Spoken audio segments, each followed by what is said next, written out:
He's a morning talk show host in Harrisburg on WHP 580, one of the leading talk show hosts and radio stations in the area. But he came home. He actually is from Reading, and he started here in WRAW at the ripe old age of 14. And I got to say that I, who was raised in Laureldale, I'm closer to his wife, I suppose, his wife Bonnie, who also was raised in Laureldale. So this time I'd like to welcome home our main speaker, R.J. Harris.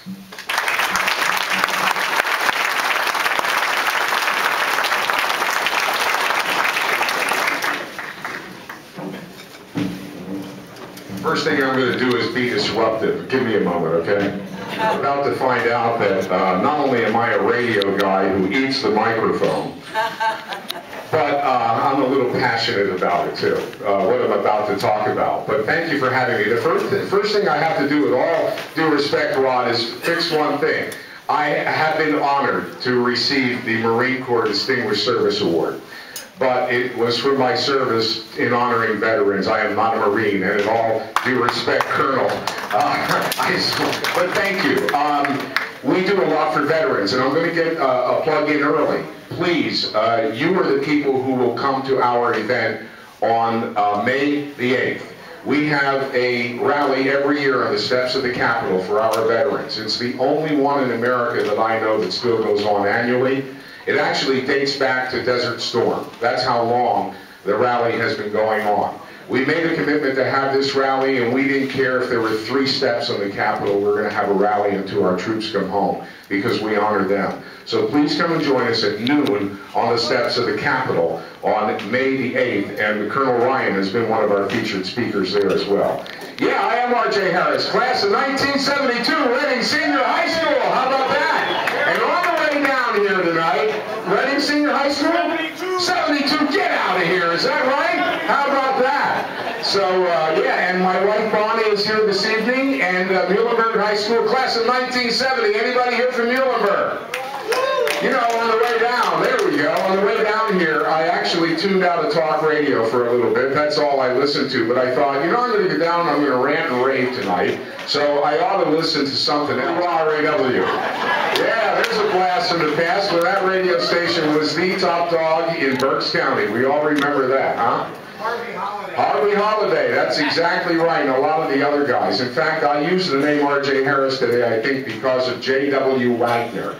He's the guy that did mornings on WRAW in part of the 60s, and I woke up one day at age 12 and decided I wanted to be a disc jockey. And, but I will tell you this, I grew up at 309 Orchard Street. And as corny as it sounds, I really did believe as a kid, and I told people, that I could grow up to be President of the United States one day. Because this is the only country where you can really do that. Grow up to be President of the United States. I believed that back then, and I told people. So, I'm R.J. Harris in the morning, running for President of the United States of America.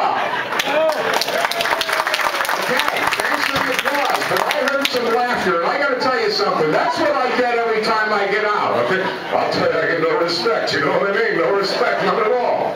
It's not easy being me. I'm running for President of the United States of America, and people laugh about it, and I am going to come back to that in just a little bit. Okay? In 2007, on my webpage at WHP580.com, my radio station, you should listen to it, by the way, because we're one of the few stations that have the stones to run conservatives all day long. We're one of the few radio stations that's not afraid to keep Michael Savage on the air. 580 AM. 2007, I put the 5 points on my webpage that I thought need to be addressed now in order for the United States of America to remain the free country that it is and that we want. Those 5 points are the 5 points that I'm going to address tonight because they were never really addressed in the campaign. They got mired and bogged down in all this silly nonsense that took America down the wrong path.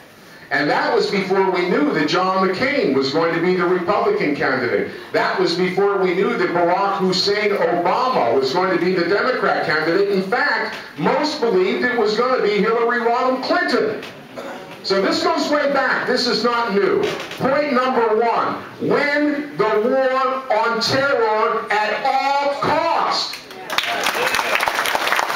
It is the government's first job to protect its citizens. And in this administration, we can't even call it that anymore. We call it the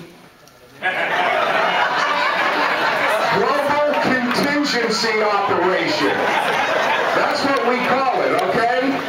Now, you might think I'm mocking Sarah, and I'm not. I don't know when it was ever in the rules that you could have to come give a speech without any notes, okay? And we know somebody else that doesn't go anywhere. He doesn't go down the hall without a teleprompter. But I couldn't remember this, so I really did write it down. Because I thought to myself, what a stupid thing to have to remember. A Global Contingency Operation. That's what we call it now. We can't call it the war on terror. We can't call it what it is. And now we have new rules of engagement. I'm sure you heard about it this week. Okay? Listen to this. Isn't this great? If terrorists are firing on us, if the enemy are firing on our wonderful Marines from a building, we can fire back. But if those same people put down their arms in the building and walk out of that building and are unarmed, we can't do a damn thing to them. Does that make sense to anybody in this room? No. In order to call an airstrike on that building has to be monitored for 72 hours before we can do anything about it.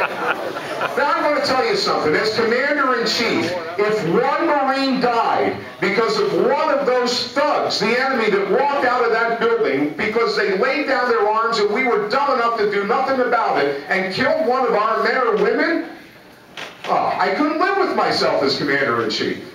We need to win the war on terror at all costs and call it what it is and do away with this politically correct nonsense that's running amok in America.